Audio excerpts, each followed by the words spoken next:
The media is spinning Ant-Man and the Wasp Quantumania faster than a carousel on Adderall. This thing is going into overdrive with all of the entertainment access journalists out there singing its praises and pretending that things are just hunky-dory. In fact, it's the complete opposite, and I'm about to prove it. Buckle in. Let's find out how it is that they're spinning a flop into a fantasy.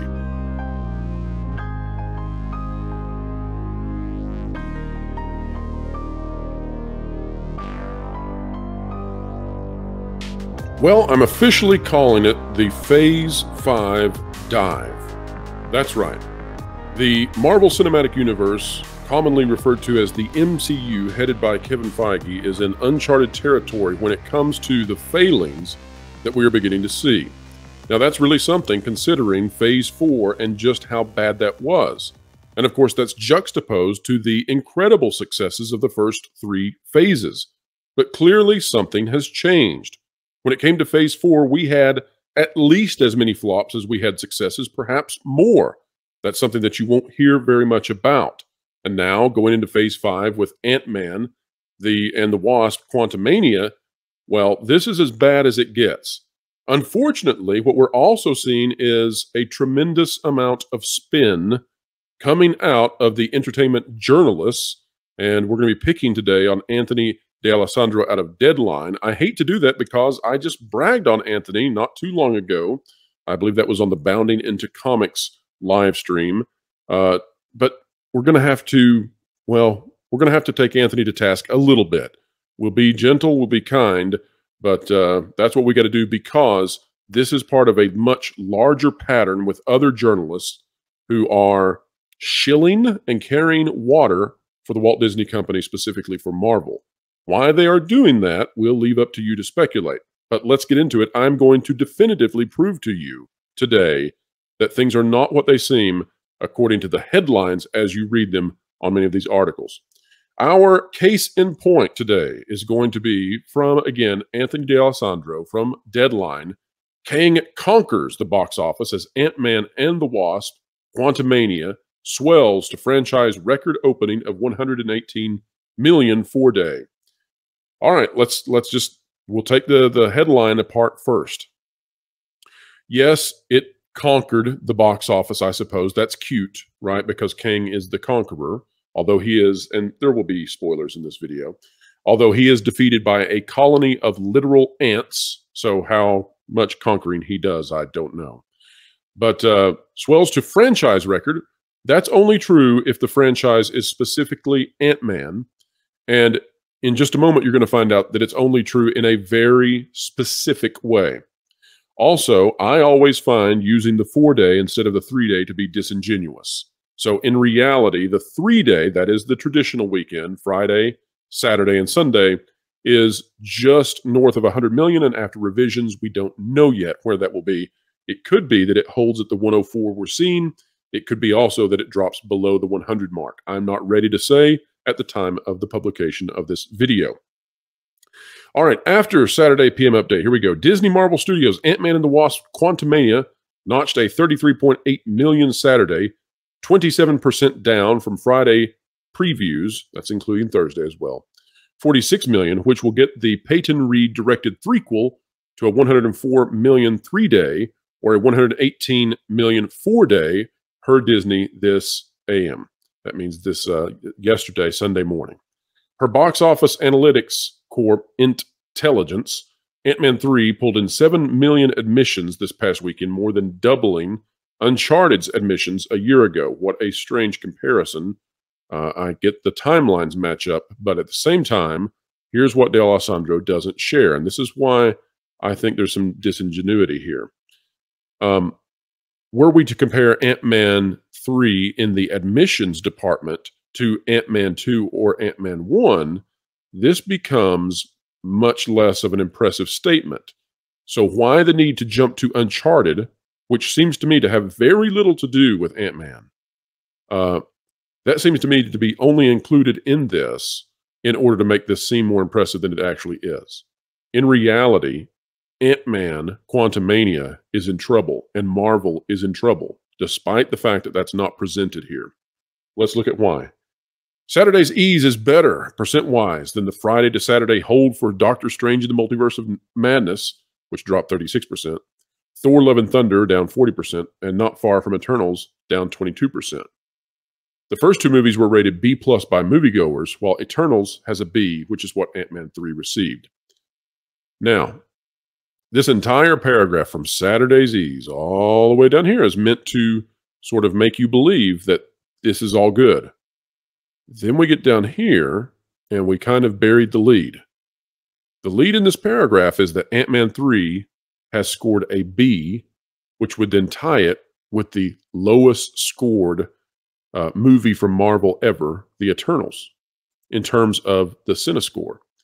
The other thing to know about this is that receiving a B is not analogous to receiving a B in your grade school classroom.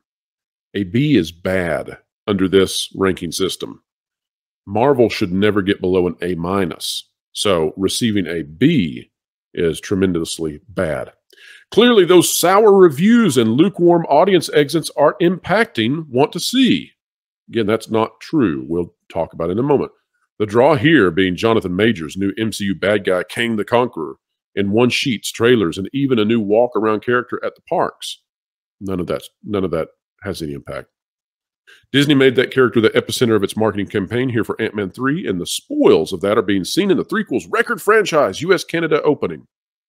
We're going to annihilate all of this in a moment. Hang tight. Which is 44% higher than 2018's Ant-Man and the Wasp's $75.8 million opening. All right, that's enough now. We've had enough of the trickery, so let's dive into why it's trickery. Again, the claim is that this is just so much better financially than the previous Ant-Man from 2018. 44% higher, right, in the opening weekend. All right, so let's take a look at how we know that this is a bunch of bunk. Not only that, we know that D'Alessandro knows it's a bunch of bunk. All right, this one from October 17th, 2019. Movie ticket prices fall 4% in Q3. Admissions clock 316 million, etc. Here's the big point that we need to look at. The National Association of Theater Owners reported Thursday, again, remember where we're at, 2019, reported Thursday that the average ticket price for the third quarter of 2019 from July to September was $8.93. That's 4% from the second quarter average of $9.26, but up 1.1% from Q3. Everybody paying attention to this? From Q3 of 2018, $8.83. The average ticket price around the time of the last Ant-Man movie is below $9 for the ticket price, okay? Now, Anthony D'Alessandro is supposed to cover the movie industry. That's what he does. It's his job. He wakes up 9 to 5 doing this. He knows that it was below $9 in 2018, right? Everybody hanging with me? All right, let's go to this. This out of IndieWire, the average movie ticket price is now $11. Why is that a secret? This by Tom Brueggemann. Check this out. Here's something that the National Association of Theater Owners doesn't want to tell you. Ticket prices have increased at least 20% since 2019. More if you went back to 2018. For an average price of $11. It didn't used to be this way. National Association of Theater Owners usually provides an annual average ticket price, usually in April. That stopped, understandably, in 2020 when theaters faced closures for the worldwide situation. Huh. So they've been hiding the average ticket price for a while, right? Interesting. Interesting. Okay. So $11, right, is way more than below $9. Okay, I'm with you on that. But it actually gets more than that. Hang on tight. Let's go back to the most recent article from D'Alessandro. So if we go here, okay, same article. Remember, we've got this highlighted. We go down. Box Office Analytics Corp Intelligence shows that Ant-Man 3 was an exhibitor's dream, playing largely evenly to all day parts throughout the day. 20% of all admissions before 1 p.m., 32% between 1 and 5, 20% blah, blah, blah, blah, blah, blah, blah. Okay, all again, pumping up this. The average ticket price for Ant-Man 3 was $13.98. To Black Panther Wakanda Forever is $13.61. Let's just say it's $14. That's 2 cents off, right? $14 is the average. What was Ant-Man 2? What was its average? Oh yeah, it was below $9. Huh. Wait a minute. In that case, when we said that it was at a 44% higher than 2018 Ant-Man and the Wasps opening, you know what that means, everybody? You know what that means? Because I bet you that De Alessandro really knows it. It means that audience participation in going to see this latest movie is at least flat. It's at least flat with Ant-Man 2. It may be worse. What's hiding this, that whole 44% higher, it has nothing to do with an audience that's bigger, like what's trying to be presented in this article. No. It's just directly correlated to more expensive movie tickets. Okay. Well, you might say, well, that's not such a big deal, right? It held the same audience. Okay, good, right? At least it didn't decrease. There are some things that are decreasing. Okay, fair enough, except for one very big problem. You see, Ant-Man and the Wasp Quantumania is at 104 million so far in its first weekend. But let's go look at Ant-Man and the Wasp from 2018. If we go here and look at the first weekend, we've got the 75 million, okay? It almost made 76 million. Again, we're talking domestically here. However, in its second weekend, it dropped 62%. That's a big drop. 62%, and was sub 30 million. And the Ant-Man Marvel movies have largely been seen as sort of second tier or even third tier MCU films. They don't make a lot. And up until this latest film, which is much bigger and has a much larger budget because it's the kickoff of Phase 5, these other Ant-Man films were done with small budgets comparative to other Marvel movies. But again, a 62% drop. And yet, audience reception of the first two Ant-Man films were dramatically better than this one. So, at 104 million, and again, even in terms of audience participation, at best, with the prior Ant-Man movie, there is no increase. This is all smoke and mirrors due to inflation. And by the way, movie ticket price inflation has outpaced regular inflation throughout the rest of the economy. And for whatever reason, Ant-Man and the Wasp Quantumania is at an astronomical, crazy number that's way above typical movie ticket prices. Here's the deal. Since this movie is being received so poorly with a B score, right, tied for the worst, remember how bad Eternals dropped from one weekend to the next? Guess what?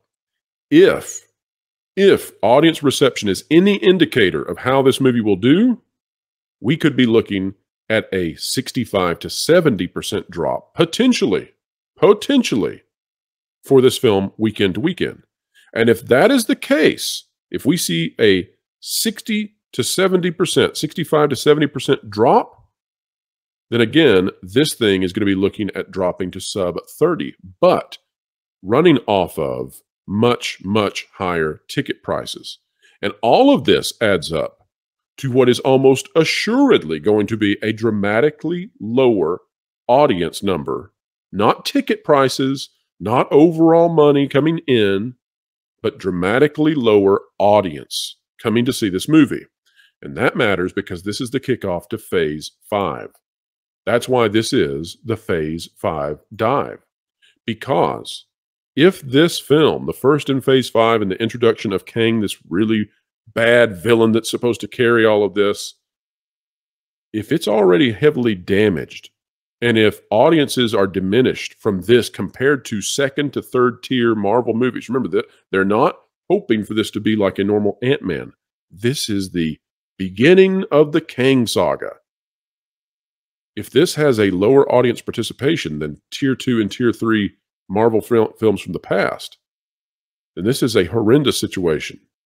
Not only that, but because of the budget for this, which is basically double those other Ant-Man films, if this movie follows the same trajectory as what we have seen in the past, and if it's a little bit worse because of the audience reception, which seems to be very likely at this point, then Ant-Man and the Wasp Quantumania is headed for flop territory. You probably won't hear that from any other outlet right now. But Ant-Man and the Wasp Quantumania, right now, in my estimation, is headed to be a loss for Disney yet again.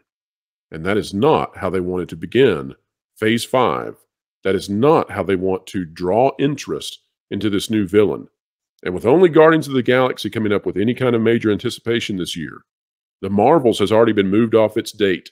It's been moved back to November, where it will go head-to-head, essentially, with a Hunger Games prequel that will be coming straight at its main demographic. Guardians of the Galaxy is really the only thing going for Disney in terms of superheroes. And guess what?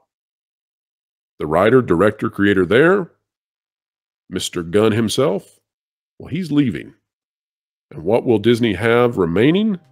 Hopefully something better than what we're seeing with Ant-Man 3, because right now, that movie is headed for quite the squash.